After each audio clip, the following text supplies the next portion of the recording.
అందరికీ నమస్కారం. నేను శిరీష. సిరివెన్నెల హోమ్ వరల్డ్‌కి స్వాగతం. అందరూ ఎలా ఉన్నారు? బాగున్నారు అనుకుంటున్నాను. నేను కూడా చాలా బాగున్నాను. యాక్చువల్‌గా వీడియోస్ మంచిగా ఉన్నాయి, పోస్ట్ చేయాలి, అవ్వట్లేదు. కొంచెం పండగ పనులు, ఇంట్లో పనులు అలి హడావిడి సరిపోతుంది. యాక్చువల్‌గా వరలక్ష్మి వ్రతానికి అద్భుతమనే చెప్పాలి మా ఇంట్లో. అంటే ఏదో శిరీష అలాగే చెప్తూ ఉంటుంది ఎప్పుడైనా అనుకోవచ్చు మీరు. ఇదైతే ఖచ్చితంగా మీరు కూడా షాక్ అవుతారు. నేను అసలు ఇక్కడున్న మొక్కలు నేను ఎక్కువ పట్టించుకోను. అంటే వీధి వైపు ఉన్నాయి కదా, కుండీలో పెరుగుతున్నాయి, అందులో బ్రహ్మకమలం మొన్న పూసేసింది కదా అని అనుకుని నేను లైట్ తీసుకుంటాను, నీళ్లు పట్టేసి లేకపోతే ఎవరైనా వెళ్ళిపోతాను తప్ప. మొన్న చూసేసరికి పెద్ద బ్రహ్మకమలం చెట్టు ఆల్రెడీ ఇప్పటికి పెట్టి 4 ఏళ్ళు అయ్యాక మొన్న ఫస్ట్ బ్రహ్మకమలం పూసింది, మీకు షేర్ చేశాను. ఆ తర్వాత యాక్చువల్గా చిన్నగా ఉన్నప్పుడు చూశాను, ఇంకొంచెం చిన్నగా ఉన్నప్పుడు షాక్ అయ్యా నేనే చూసి. ఇంచుమించు ఒక 12 మొగ్గలు. అసలు అబ్బా అనిపించింది. అంటే ఎంత బ్లెస్డ్ ఫీలింగ్ వచ్చిందంటే, అబ్బా పెద్ద బ్రహ్మకమలాలు వచ్చాయా, పూస్తాయా, మళ్ళీ వెంటనే అది పూసి 2-3 నెలలు అయింది అంతేమో కదా, మీకు షేర్ చేశాను. మళ్ళీ 12 మొగ్గలు ఎలా వస్తాయి అసలు, అబ్బా అని ఇంకా ఆశ్చర్యపోయి అది వీడియో తీయాలి తీయాలి తీయాలని ఎప్పటికప్పుడు అనుకోవడం. మొన్న రీసెంట్గా కొంచెం పెద్దవయ్యాక తీసాను, ఎందుకంటే మీకు కనిపించాలి కదా. అప్పటికి 12లో 8 మిగిలాయి. ఇంకో ఒక 4-5 ఏంటంటే చిన్న చిన్న మొగ్గలు అయినప్పుడే ఎందుకునో డ్రై అయిపోయి రాలిపోయాను అనమాట కింద. అయ్యో అనిపించింది. లేకపోతే ఒక్కసారిగా 12 పూస్తే ద్వాదశ పూల కింద అన్నట్టుగా అమ్మవారికి చక్కగా పెట్టచ్చు అని అనింది. ఇగో ఇలా చిన్న చిన్నగా ఉన్నప్పుడే డ్రై అయిపోయాయి. ఆ సైజు నుంచి మీకు వీడియో తీయాలి అని అనుకుంటున్నాను. ఇంకా చాలా వచ్చి చెప్పాలంటేను, మరి ఎందుకునో కొన్ని డ్రై అయిపోయి రాలిపోయాయి అనమాట. బట్ ఏవో ఒకటి పోన్లే కనీసం ఉన్నాయి. ఒక 7-8 బ్రహ్మకమలాలు అయితే రెడీగా ఉన్నాయి, రెడీ టు బ్లూమ్ అనమాట. నా అదృష్టం బాగుంటే శ్రావణ శుక్రవారానికి పూస్తాయి. లేదు అంటే ఈ శ్రావణ మాసాలు ఎప్పుడు పూసినా కూడా అమ్మవారికి అవి చక్కగా సమర్పించుకోవడానికైతే బాగా అనిపించింది నాకు. అందులో మీకు వెంటనే చూపించాలి. మళ్ళీ పువ్వులు పూసినప్పుడు ఒక్కొక్క పువ్వు ఎంత సైజు ఉందో చూశారు కదా మీరు. అసలు చెట్టుకి అన్ని బ్రహ్మకమలాలు ఒక్కసారే పూస్తాయి అన్నప్పుడు చాలా చిన్నవైతే పూస్తాయి, పెద్దవైతే నాకు తెలీదు. మా అమ్మగారికి చెప్తే ఎంత ఆనందపడిపోయారంటే, ఎంతో అదృష్టం ఉంటుంది తప్ప రావే అని చెప్పని చాలా హ్యాపీ అయిపోయారు. అందులో మీకు కూడా షేర్ చేద్దాం అనిపించింది. ఏం లేదు, మంచి సన్లైట్, సగినంత వాటర్ అంతే. బ్రహ్మకమలాలకి ఏమంటే ఒక ఆకు కట్ చేసి పెట్టినా వచ్చేస్తాయి. బట్ పూయడం అంటారా, అది తెలియదు. ఎన్ని సంవత్సరాలకు పూస్తుందో అసలు ఏంటి లెక్క అన్నది మాత్రం నిజంగా నాకు తెలియదు. ఒకటి పూస్తే మళ్ళీ కొన్ని ఏళ్ళ వరకు పూయదేమో, ఏ సంవత్సరానికి ఒకటే పూస్తుందేమో అనుకున్నాను. అనుకోకుండా వచ్చాయి. చూడాలి మరి. మళ్ళీ మా పూజ గదిలోకి అంతా సెట్ అయ్యి శ్రావణ మాసానికి ఎంత రెడీ చేసుకునేసరికి బ్రహ్మకమలాలు రెడీ అవుతాయని అనుకుంటున్నాను. దాంతోపాటు ఒక చిన్న ముగ్గు పెట్టుకుని స్టిక్కర్ కాలేజ్ గురించి కూడా చాలామంది అడుగుతున్నారు కదా అక్క. అంటే ఎవరో ఒకరు ఖచ్చితంగా రోజుకి ఒక మెసేజ్ అయినా ఉంటుంది. చెప్పకూడదని ఏం లేదు, ఏదైనా ఒకటి కన్ఫర్మ్ అయ్యాక చెప్తే బాగుంటుంది అని అనిపిస్తుంది అంతే. ఇప్పుడు ఇంకా మనకి కౌన్సిలింగ్లు అవుతూనే ఉన్నాయి. మన ఫస్ట్ కౌన్సిలింగ్ అయింది, సెకండ్ కౌన్సిలింగ్ అయింది, థర్డ్ కౌన్సిలింగ్ అయింది. యాక్చువల్గా స్పీకర్కి ఏంటంటే కంప్యూటర్స్ అంటే ఇష్టము. మామూలుగా అయితే వెల్లూరు ఇన్స్టిట్యూట్ ఆఫ్ టెక్నాలజీ ఉంది కదా, చెన్నై బ్రాంచ్లో స్పీకర్కి మెకానికల్ వచ్చిందనమాట. మ్యాక్సిమం మేము ఛానల్ ఏంటంటే పర్వాలేదు వెల్లూరులో విఐటీలో వచ్చిందంటే మంచిదే కదా, వేసేద్దాము అని ఒక కొన్నాళ్ళు అనుకున్నాం మేము. మెకానికల్ అయినా మంచిదే, అంత మంచి కాలేజ్లో చదివితే బాగుంటుంది కదా అని చెప్పని. మళ్ళీ వాడికి మెకానికల్ అంటే అంత ఇంట్రెస్ట్ లేదు. ఇంట్రెస్ట్ లేని చోటకి దూరం పంపించి చదివించడం అవసరమా అని మళ్ళీ కొన్నాళ్ళు తర్జన భర్జన. మళ్ళీ బిట్స్ రాశాడు. బిట్స్లో ఏమో ఇంకెక్కడో దూరంగా ఏదో ఆఖరికి సంబంధించిన బ్రాంచ్ ఏదో వచ్చిందని అన్నాడు. బిట్స్లో కూడా మంచిది కాదు, ఏదో ఇంకా లీస్ట్ అదనమాట. అది కూడా దూరంగా ఎక్కడో నార్త్ కంట్రీస్లోను. సో అది కూడా బెస్ట్ కాదు ఫ్యూచర్కి అని చెప్పని అది కూడా వదులుకున్నాం. నెక్స్ట్ ఏపీ ఎంసెట్ మంచి ర్యాంక్ వచ్చింది. సో ఏపీ ఎంసెట్లో ఏదైనా వైజాగ్ గీతంస్లోనా లేకపోతే ఇంకెక్కడైనా పెడదామా అంటే చెప్పానుగా వచ్చాయి, కానీ వాడు అనుకున్న బ్రాంచ్కి అలా రాలేదు. నాకేంటంటే ఇంకా దూరం పంపించి చదివించే ఉద్దేశం లేదు, ఎందుకంటే బెంగగా అనిపించింది.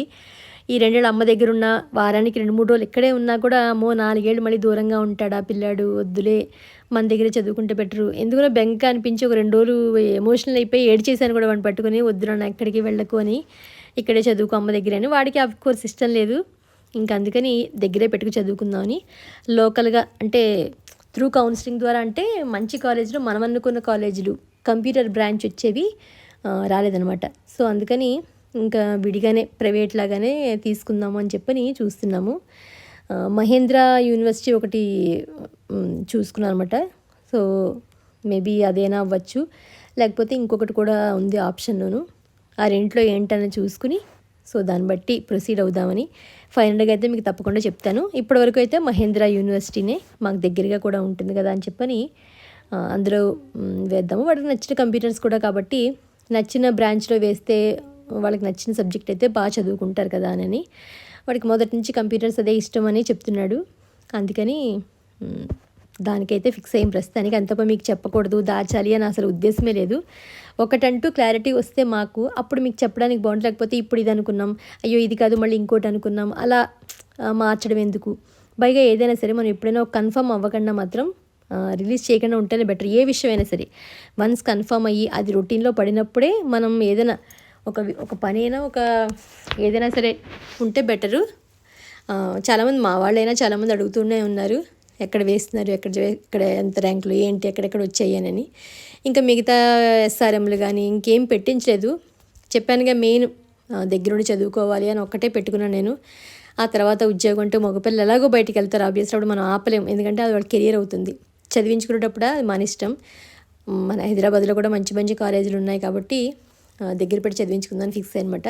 ఇప్పటివరకైతే ఇది న్యూస్. ఇంకా కమింగ్ టు ఇప్పుడు అసలే బయట వర్షాలు, పిల్లలు ఇద్దరూ ఇంట్లోనే ఉన్నారు, చలిగా ఉంటుంది, వాళ్ళకి వేడిగా ఏదైనా తినాలనిపిస్తుంది.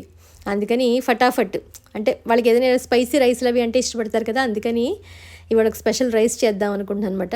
అందుకని దానికోసం పాన్ పెట్టుకుని అందులో కొంచెం బిర్యానీ మసాలాకు సంబంధించినవన్నీ వేసుకుని పచ్చిమిర్చి ఉల్లిపాయలు సన్నగా పొడుగ్గా తరుక్కున్నవి అవి వేసి కొంచెం మంచిగా ఫ్రై అయ్యేంత వరకు తిప్పుకోవడమే. బాగా అంటే మరీ ఎక్కువ నల్లగా వేగిపోయినంత గోల్డెన్ బ్రౌన్లో మీడియంగా వచ్చా సరిపోతుంది.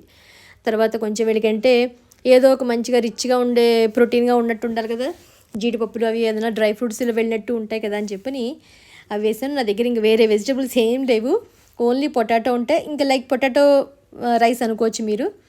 పొటాటోలు కూడా వేసి మంచిగా వాటిని కూడా ఒకసారి బాగా వేయించిన తర్వాత అల్లం వెల్లుల్లి పేస్టు అది కూడా వేసి బాగా పచ్చివాసన పోయేసరికి కొంచెం మీడియంలో పెట్టిన స్టీల్ కాబట్టి అడుగంటేస్తూ ఉంటాయి, కొంచెం చూసుకుని మనం తిప్పుకుంటూ ఉండాలి. లో టు మీడియం పెట్టుకుంటే బెస్ట్.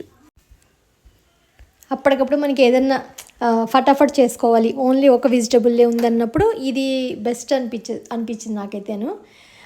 ఏం లేదు, మన ఇంట్లో ఉల్లిపాయలు అవి ఉంటే పొటాటో ఉంటే చాలు, 1-2 ఉన్నా సరిపోతుంది. విడిగా బాస్మతి రైస్ తోటైనా చేసుకోవచ్చు, లేకపోతే normal rice left over rice అంటాం కదా అవి అలా ఉన్నా మనం చేసుకోవచ్చు.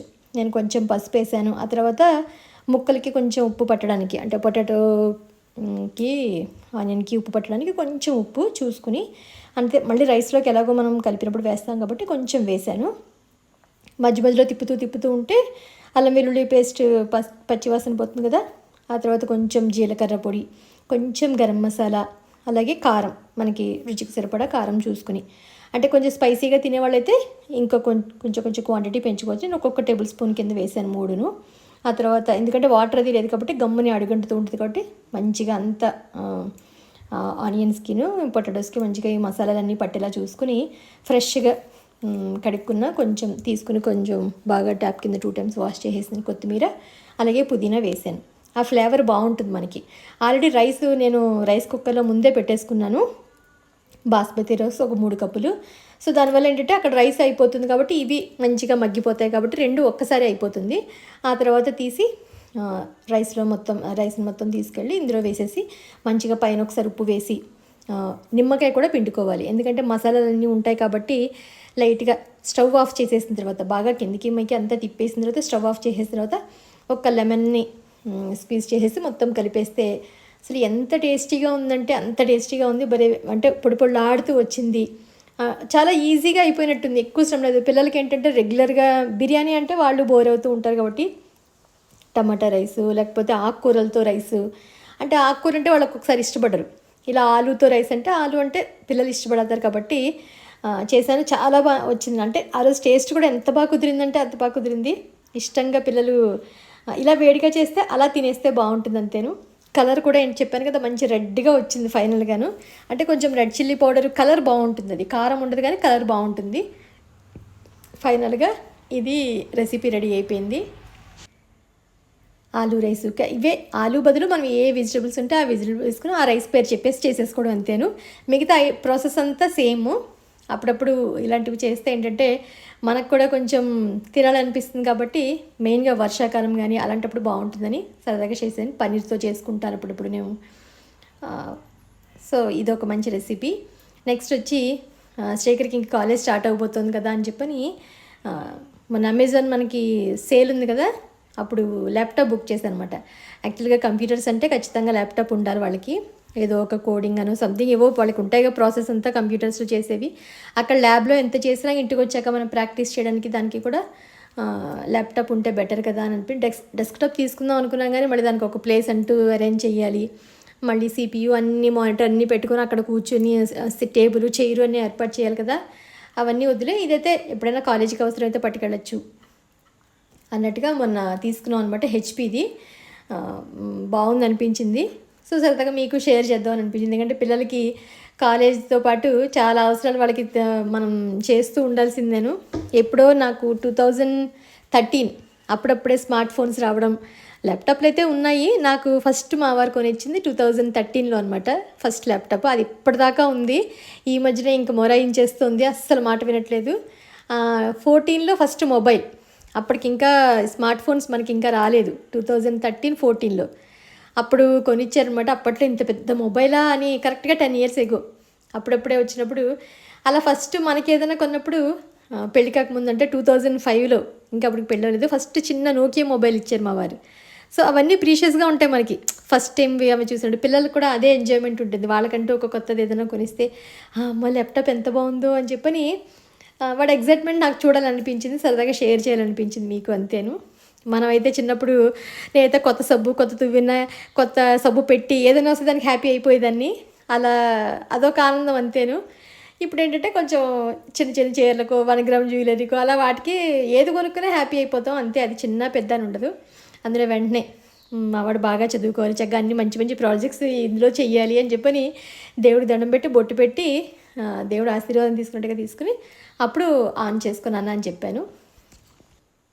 అందులో ఊరికే సరదాగా మీకు షేర్ చేశాను ఈ విషయాన్ని, అంతే. ఇందులో నథింగ్ స్పెషల్. అందరూ పిల్లలకి కొనదేను, కొత్త వస్తువు కదా, సరదాగా బాగుంటుందని షేర్ చేశాను, అంతేను. ఇది ఈరోజు వీడియో. ముగ్గు ఎలా ఉంది, అలాగే ల్యాప్టాప్ ఎలా ఉంది, రెసిపీ ఎలా ఉంది, ఏంటి అన్నీ నాకు తప్పకుండా కామెంట్ సెక్షన్లో తెలియచేయండి. అలాగే పూజ గదిలో మళ్ళీ ఒక మార్పు జరిగింది, అవి ఏంటనేది రేపు ఎల్లుండిలో మళ్ళీ మీకు షేర్ చేస్తాను. అంతవరకు బాయ్.